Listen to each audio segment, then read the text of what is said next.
Dr. Augusta Rosenthal-Thompson was the first female physician in the Grand Traverse area in the late 1800s. She had her own practice at the age of 25 and worked in Traverse City for 25 years.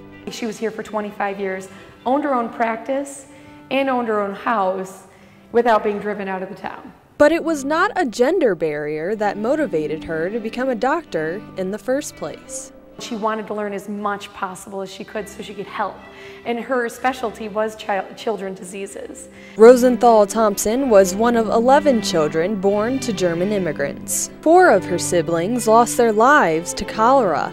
When she was 17, she lost her mom to cancer.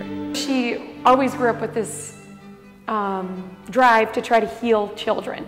Her father was a big push also in her becoming a doctor because he saw all the fails or the deaths in their family, losing 4 children himself. Rosenthal-Thompson went to school to be a doctor and also traveled to Europe to learn their medical practices. When she came back from Europe, she brought back with her implements to do blood transfusions, and she was the first doctor in the area to do a blood transfusion. While in Traverse City, she married Doctor Isaac Thompson in 1887. They had 1 son together, but he died of diphtheria when he was 7. After her son's death, she deserted her husband and went to Europe to learn more of their medical practices. She wanted them to get better, which is why she thought doctors should always practice at getting better, to learn more, to be open-minded. But Rosenthal-Thompson faced adversity from a medical professor while in Europe.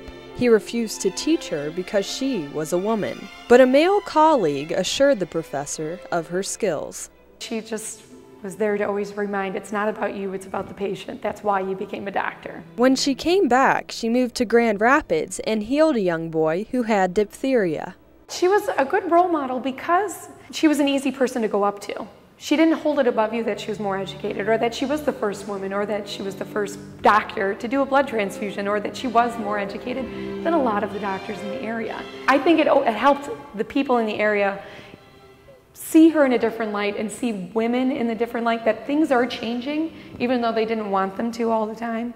I think it planted a seed that would just grow no matter what.